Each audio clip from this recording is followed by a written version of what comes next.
Oh, what joy for those whose disobedience is forgiven, whose sin is put out of sight. Yes, what joy for those whose record the Lord has cleared of guilt.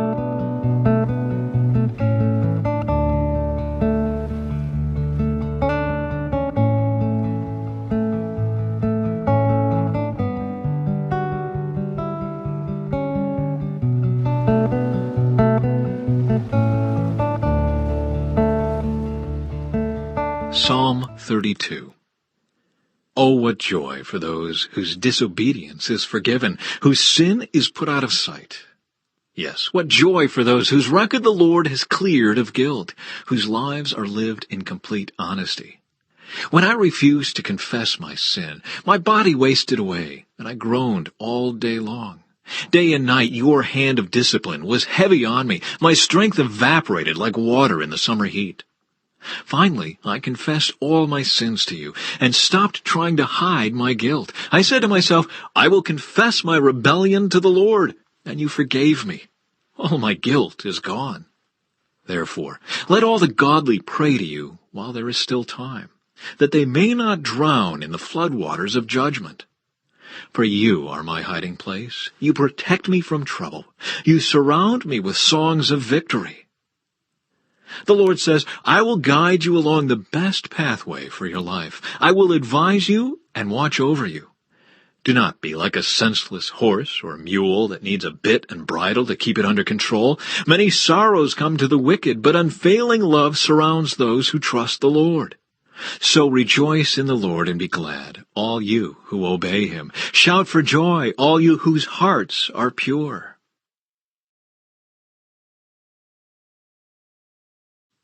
At noon, darkness fell across the whole land until 3 o'clock.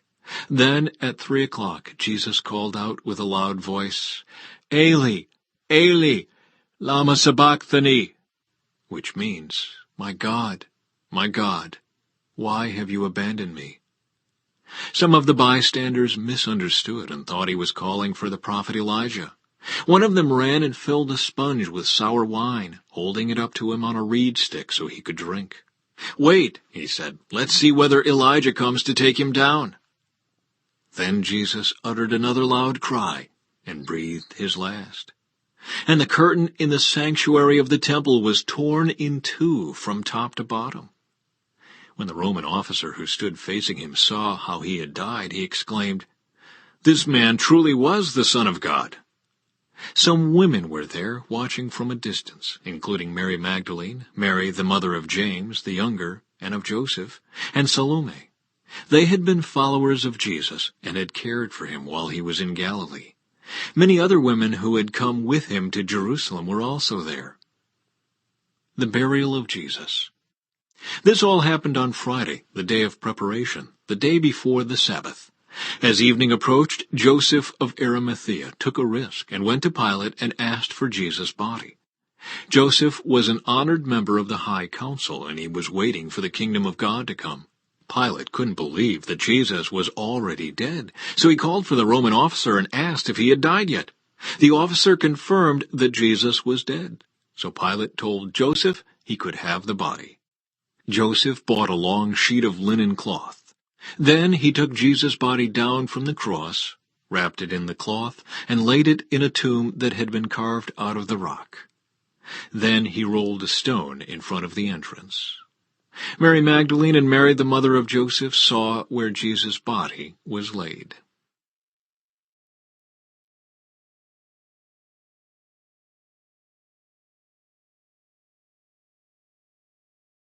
Chapter 23. The Appointed Festivals. The Lord said to Moses, Give the following instructions to the people of Israel. These are the Lord's appointed festivals, which you are to proclaim as official days for holy assembly. You have 6 days each week for your ordinary work, but the 7th day is a Sabbath day of complete rest, an official day for holy assembly. It is the Lord's Sabbath day, and it must be observed wherever you live. In addition to the Sabbath, these are the Lord's appointed festivals, the official days for holy assembly that are to be celebrated at their proper times each year. Passover and the festival of unleavened bread. The Lord's Passover begins at sundown on the 14th day of the first month. On the next day, the 15th day of the month, you must begin celebrating the festival of unleavened bread. This festival to the Lord continues for 7 days, and during that time the bread you eat must be made without yeast. On the first day of the festival, all the people must stop their ordinary work and observe an official day for holy assembly. For 7 days you must present special gifts to the Lord. On the 7th day, the people must again stop all their ordinary work to observe an official day for holy assembly. Celebration of First Harvest. Then the Lord said to Moses, "Give the following instructions to the people of Israel. When you enter the land I am giving you, and you harvest its first crops, bring the priest a bundle of grain from the first cutting of your grain harvest. On the day after the Sabbath, the priest will lift it up before the Lord so it may be accepted on your behalf.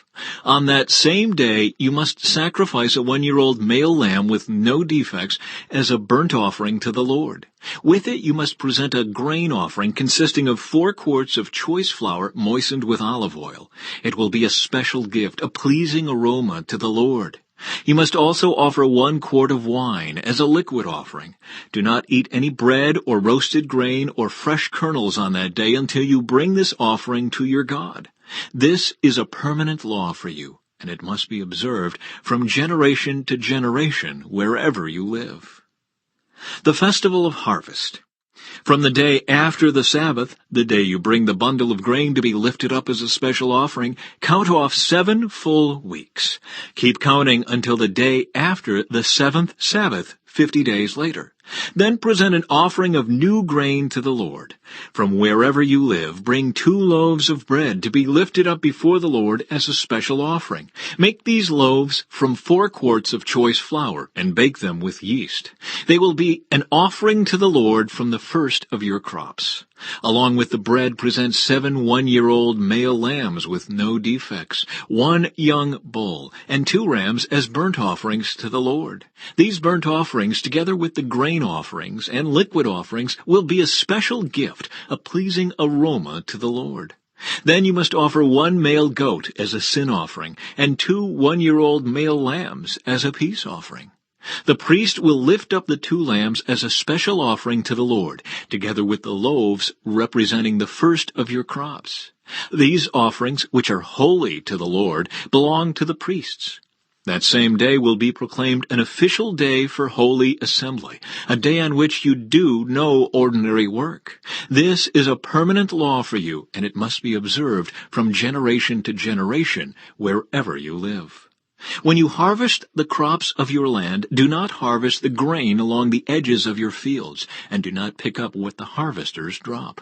Leave it for the poor and the foreigners living among you. I am the Lord your God. The Festival of Trumpets. The Lord said to Moses, "Give the following instructions to the people of Israel. On the first day of the appointed month in early autumn, you are to observe a day of complete rest. It will be an official day for holy assembly, a day commemorated with loud blasts of a trumpet. You must do no ordinary work on that day. Instead, you are to present special gifts to the Lord." The Day of Atonement. Then the Lord said to Moses, "Be careful to celebrate the Day of Atonement on the 10th day of that same month, 9 days after the Festival of Trumpets. You must observe it as an official day for holy assembly, a day to deny yourselves and present special gifts to the Lord. Do no work during that entire day, because it is the Day of Atonement when offerings of purification are made for you, making you right with the Lord your God. All who do not deny themselves that day will be cut off from God's people, and I will destroy anyone among you who does any work on that day. You must not do any work at all. This is a permanent law for you, and it must be observed from generation to generation, wherever you live. This will be a Sabbath day of complete rest for you, and on that day you must deny yourselves. This day of rest will begin at sundown on the 9th day of the month and extend until sundown on the 10th day. The Festival of Shelters. And the Lord said to Moses, "Give the following instructions to the people of Israel. Begin celebrating the Festival of Shelters on the 15th day of the appointed month, 5 days after the Day of Atonement. This festival to the Lord will last for 7 days. On the first day of the festival, you must proclaim an official day for holy assembly, when you do no ordinary work. For 7 days, you must present special gifts to the Lord. The 8th day is another holy day on which you present your special gifts to the Lord. This will be a solemn occasion, and no ordinary work may be done that day. These are the Lord's appointed festivals. Celebrate them each year as official days for holy assembly by presenting special gifts to the Lord, burnt offerings, grain offerings, sacrifices, and liquid offerings, each on its proper day. These festivals must be observed in addition to the Lord's regular Sabbath days, and the offerings are in addition to your personal gifts, the offerings you give to fulfill your vows, and the voluntary offerings you present to the Lord. Remember that this 7-day festival to the Lord, the Festival of Shelters, begins on the 15th day of the appointed month, after you have harvested all the produce of the land. The first day and the 8th day of the festival will be days of complete rest. On the first day, gather branches from magnificent trees, palm fronds, boughs from leafy trees, and willows that grow by the streams. Then celebrate with joy before the Lord your God for 7 days. You must observe this festival to the Lord for 7 days every year. This is a permanent law for you, and it must be observed in the appointed month from generation to generation. For 7 days you must live outside in little shelters. All native-born Israelites must live in shelters. This will remind each new generation of Israelites that I made their ancestors live in shelters when I rescued them from the land of Egypt. I am the Lord your God.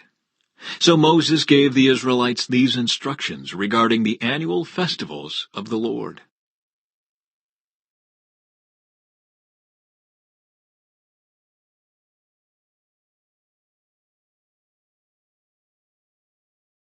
Chapter 24.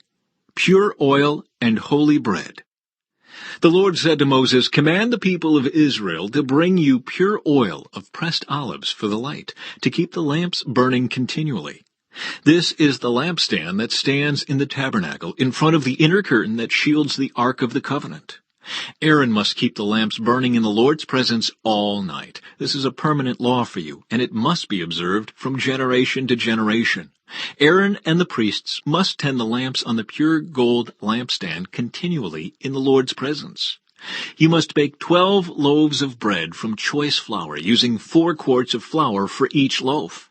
Place the bread before the Lord on the pure gold table, and arrange the loaves in 2 rows, with 6 loaves in each row. Put some pure frankincense near each row to serve as a representative offering, a special gift presented to the Lord. Every Sabbath day this bread must be laid out before the Lord.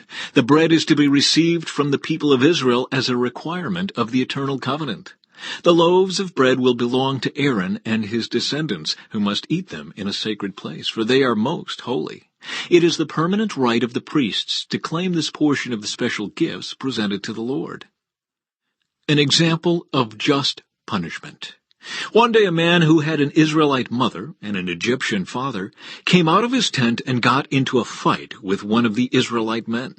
During the fight, this son of an Israelite woman blasphemed the name of the Lord with a curse.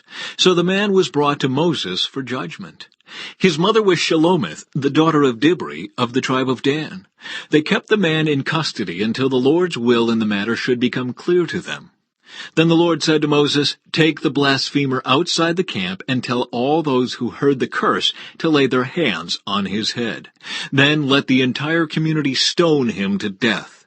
Say to the people of Israel, those who curse their God will be punished for their sin. Anyone who blasphemes the name of the Lord must be stoned to death by the whole community of Israel. Any native-born Israelite or foreigner among you who blasphemes the name of the Lord must be put to death. Anyone who takes another person's life must be put to death. Anyone who kills another person's animal must pay for it in full, a live animal for the animal that was killed. Anyone who injures another person must be dealt with according to the injury inflicted, a fracture for a fracture, an eye for an eye, a tooth for a tooth. Whatever anyone does to injure another person must be paid back in kind. Whoever kills an animal must pay for it in full, but whoever kills another person must be put to death. The same standard applies both to native-born Israelites and to the foreigners living among you. I am the Lord, your God. After Moses gave all these instructions to the Israelites, they took the blasphemer outside the camp and stoned him to death. The Israelites did just as the Lord had commanded Moses.